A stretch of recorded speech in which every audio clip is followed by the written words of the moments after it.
Halo Febri. Halo Yang Feb. diem doang nih. Nggak ada sinyal Mbak Titin.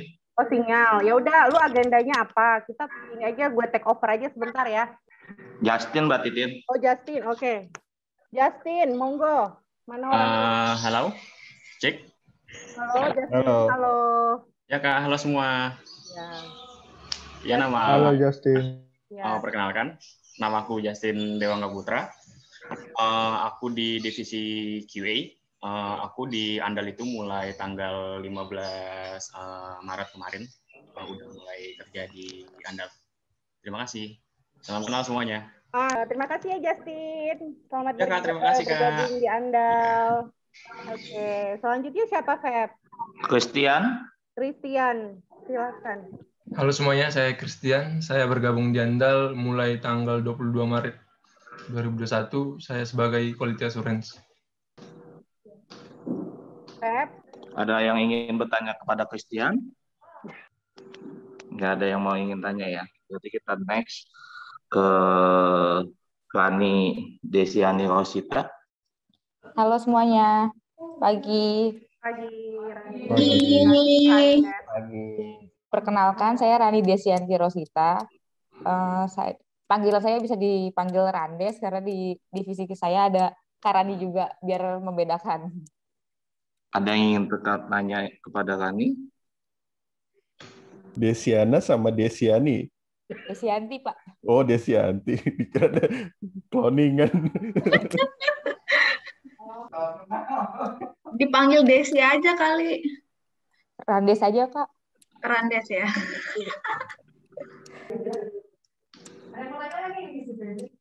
Ada yang mau nanya lagi nggak ke Rani?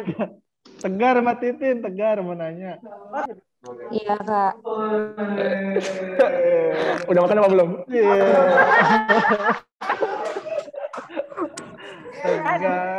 Udah, Kak, di rumah. Makan apa belum? Oh, udah ya. Iya, Kak. Oh ya, dipanggilnya siapa ya? Panggilnya Kakang.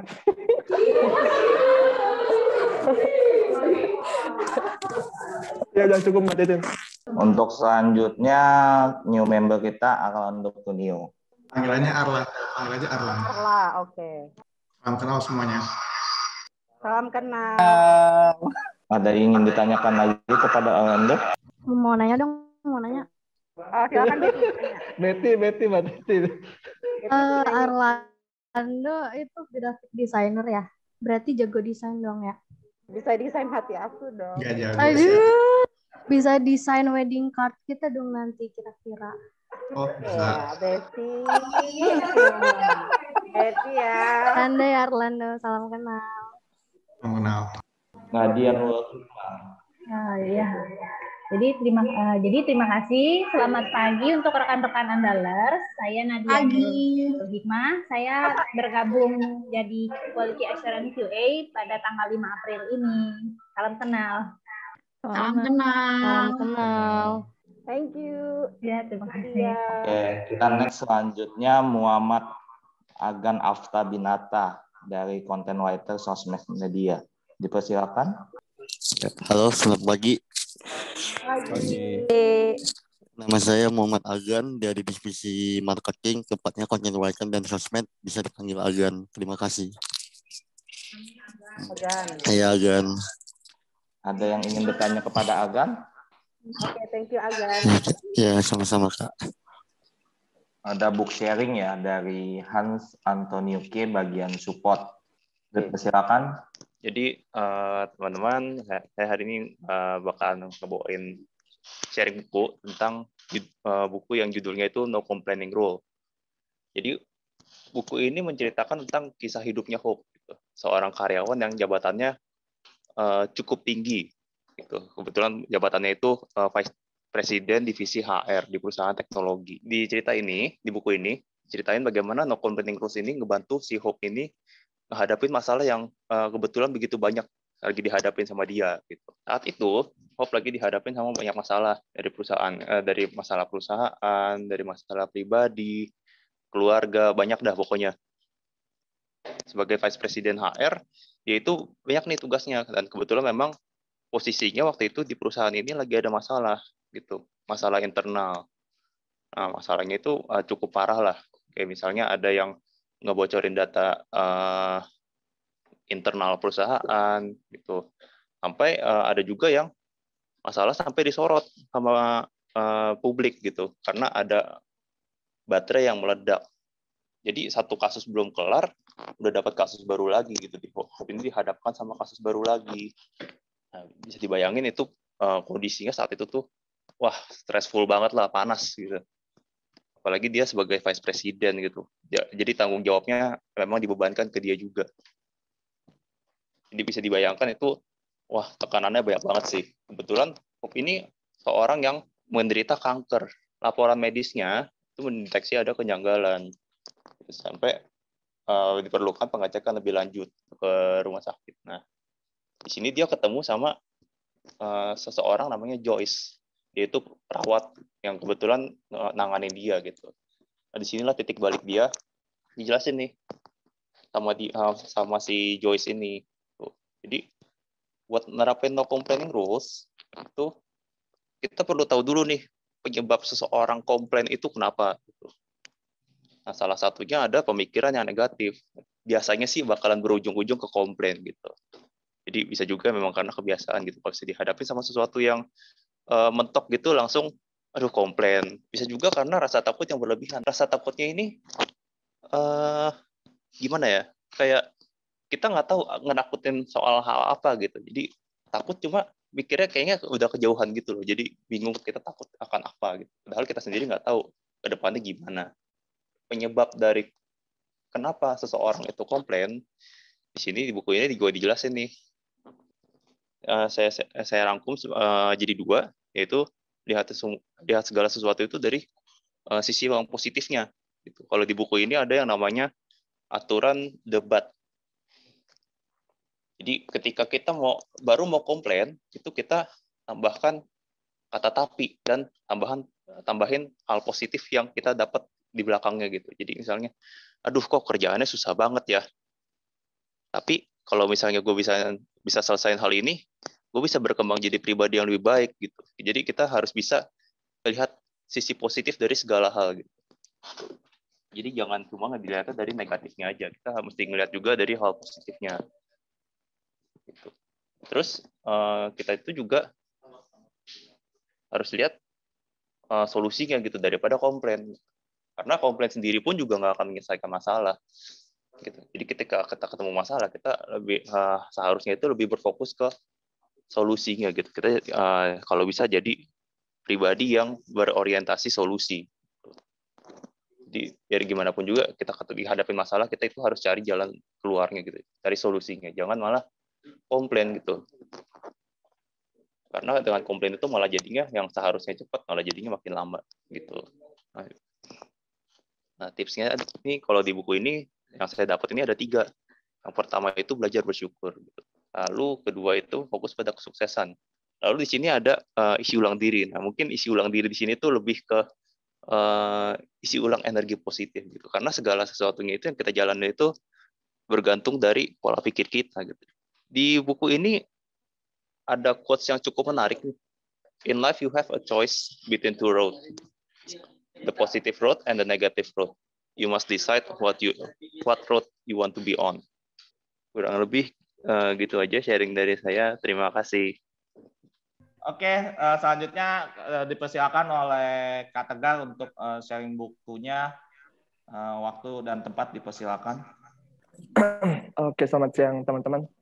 Di sesi kali ini saya akan sharing buku yang berjudul Rahasia Hidup Bahagia Orang Swedia, Lagom.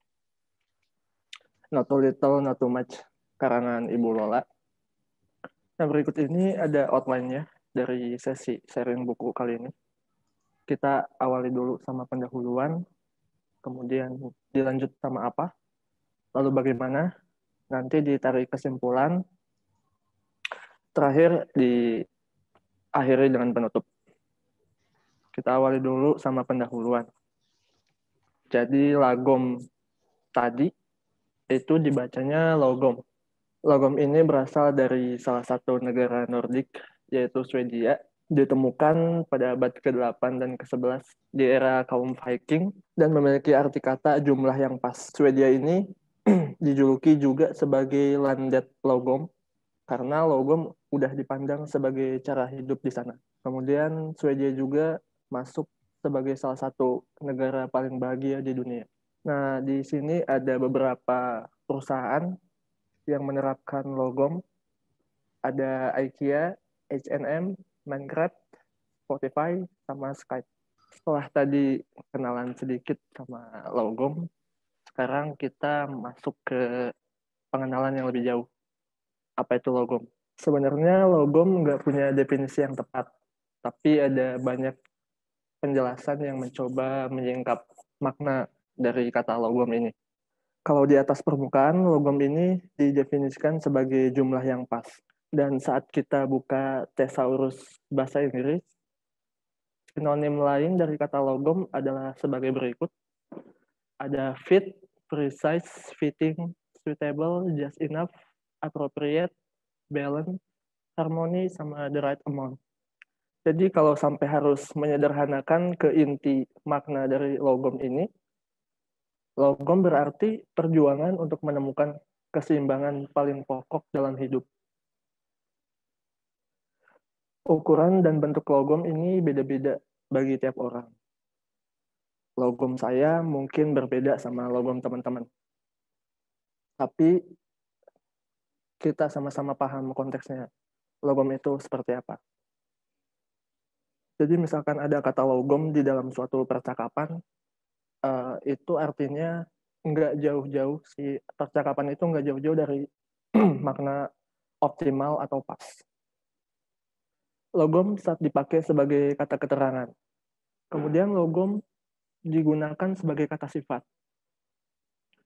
Nah, tadi setelah berkenalan lebih jauh dengan kata logom, sekarang kita masuk ke poin bagaimana. Poin bagaimana ini menjelaskan bagaimana manifestasi logom atau bentuk logom di dalam aspek-aspek kehidupan. Pertama, kultur plus emosi. Kemudian yang kedua, kehidupan sosial dan bermain. Ketiga, yang makanan. Dan yang keempat, terakhir, uang plus keuangan. Pertama, kita masuk ke aspek kultur dan emosi.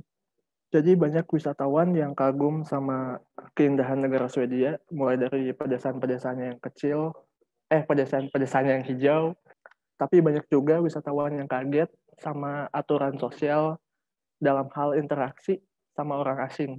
Ada kebungkaman yang disalahartikan sebagai sikap tak acuh atau dingin, namun benang yang membentuk kain kesunyian itu adalah logom. Alih-alih bersikap dingin atau apatis, logom memastikan kita peduli sama tetangga. Di saat kita sebagai orang asing mendambakan interaksi dan penerimaan lokal, orang-orang Swedia justru memastikan bahwa kita punya privacy gitu.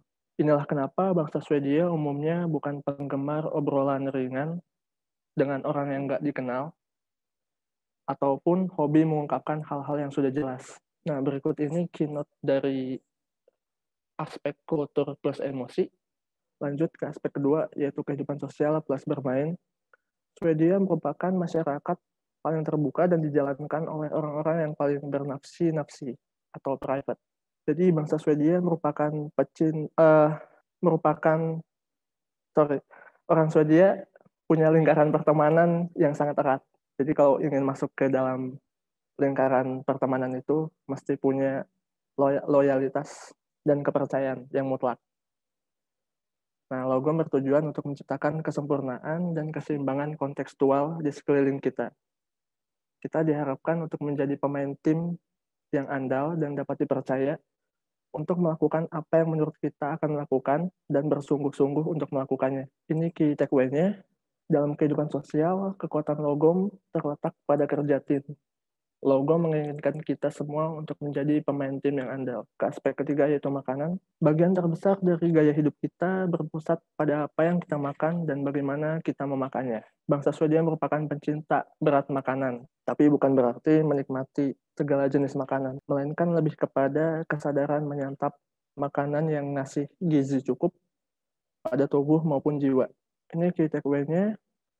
Yang terakhir adalah aspek uang plus keuangan.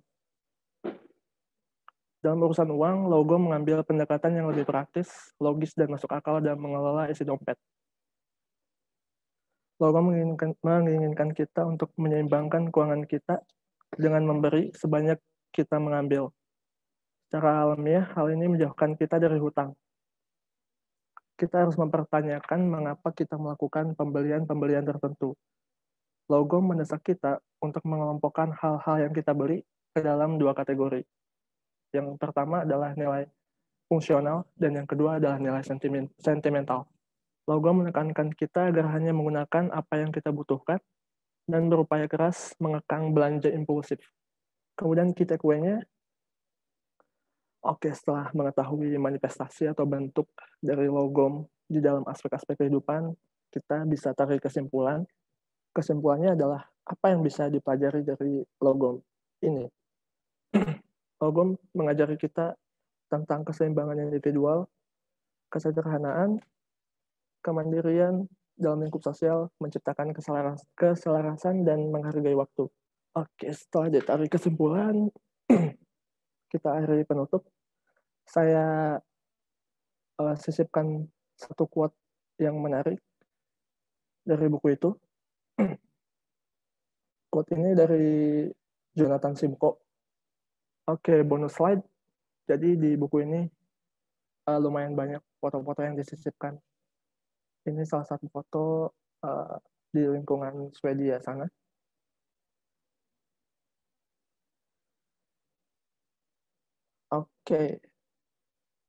Saya cukupkan untuk sesi sharing buku hari ini. Kenapa saya bawa human versus machine gitu ya? Jadi ini yang menarik. Kenapa?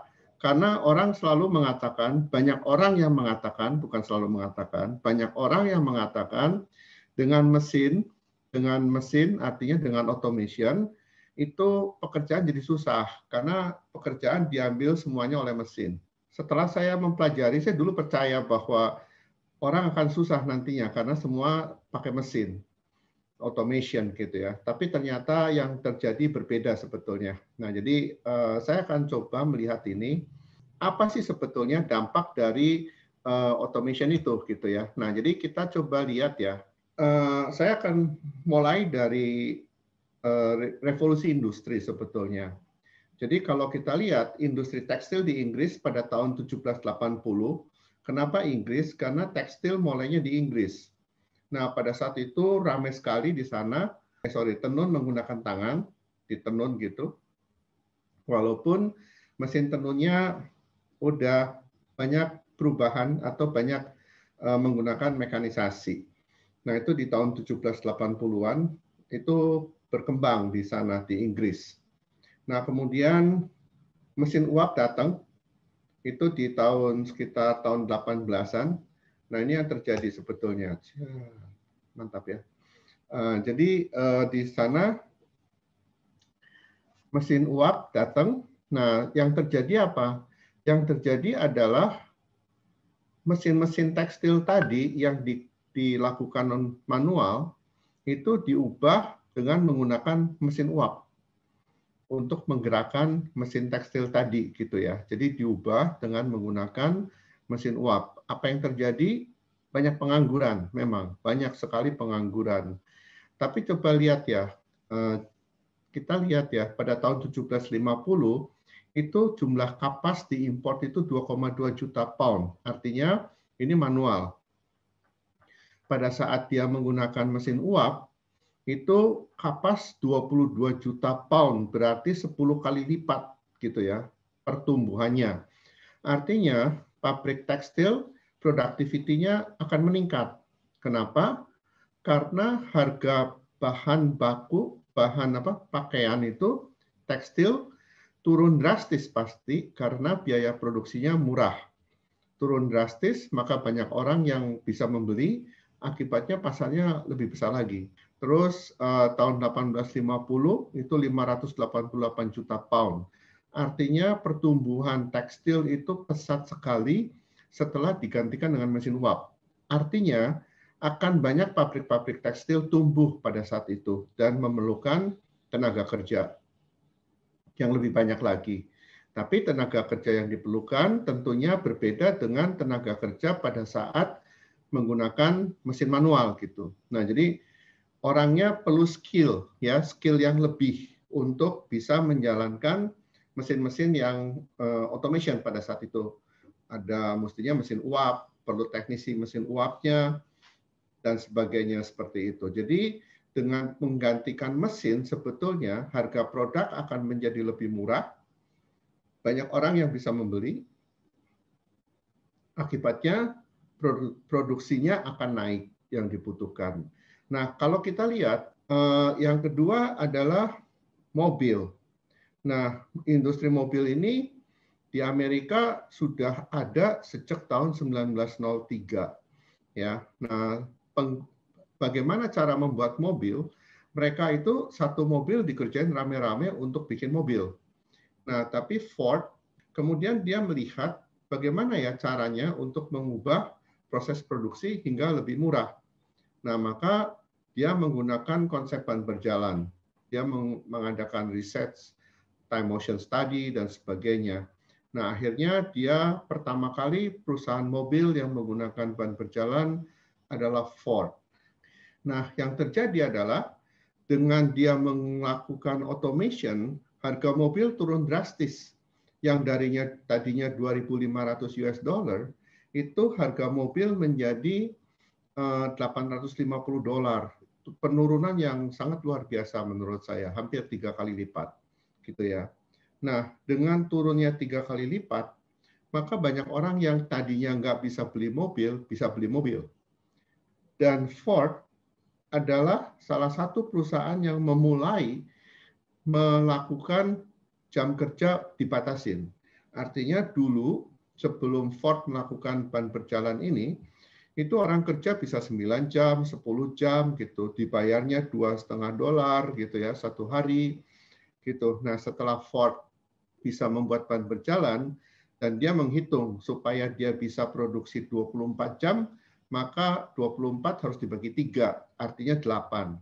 Ya, jadi dia melakukan 3 shift produksi mobil jalan terus selama 3 shift, jadi harus dibagi 8 jam.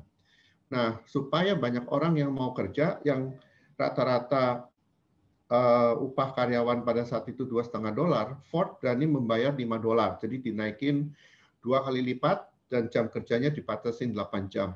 Jadi kita lihat bahwa banyak sekali tentunya orang-orang yang lebih pandai, punya keahlian khusus, itu kerja di produksi mobil Ford. Tapi akibatnya dengan menaikkan gaji karyawan, itu harga mobil bisa diturunkan. Coba kita lihat itu. Tahun 1915 harga mobil jadi 650 dan tahun 20 harga mobil menjadi $265. Nah, dari situ makin banyak orang yang pakai, produksinya meningkat, banyak juga tenaga kerja yang dibutuhkan. Kalau kita lihat dari dua industri ini, apa yang kita dapatkan? Yang kita dapatkan adalah pada saat kita melakukan automation, proses produksinya diubah, harga produk menjadi murah, kemudian yang pakai lebih banyak, maka produksinya meningkat lebih banyak lagi karena kebutuhannya banyak. Yang membeli bisa lebih banyak. Nah, coba sekarang kita lihat handphone. Handphone yang ada di sebelah kanan itu harganya sekitar 6,5 juta. Kalau kita lihat revolusinya apa? Revolusinya adalah chipset gitu ya. Internet waktu zaman itu. Nah, itu revolusi industri yang ketiga. Nah, ternyata apa yang kita lihat sekarang? Yang kita lihat sekarang adalah harga handphone Samsung A50 yang saya pakai itu cuma 3,5 juta.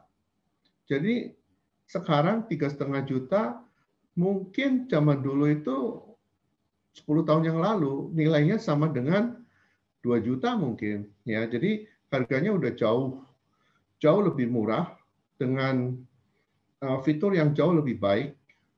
Nah, akibatnya apa? Dengan handphone murah ini, maka banyak orang bisa akses internet.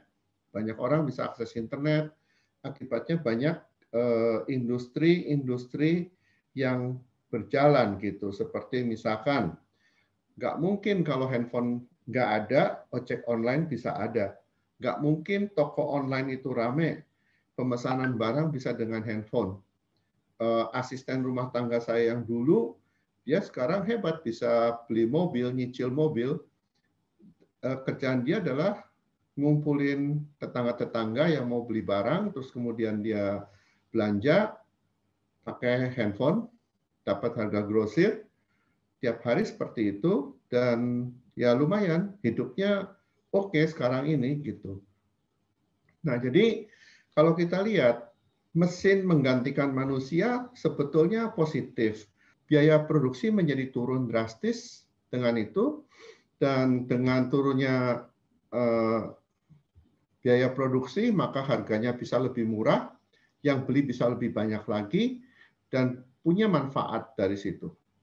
Nah, tapi masalahnya adalah orang-orang yang skillnya rendah itu nggak bisa bekerja karena nggak cukup kemampuannya untuk bisa bekerja di perusahaan itu gitu. Jadi dia harus meningkatkan skill.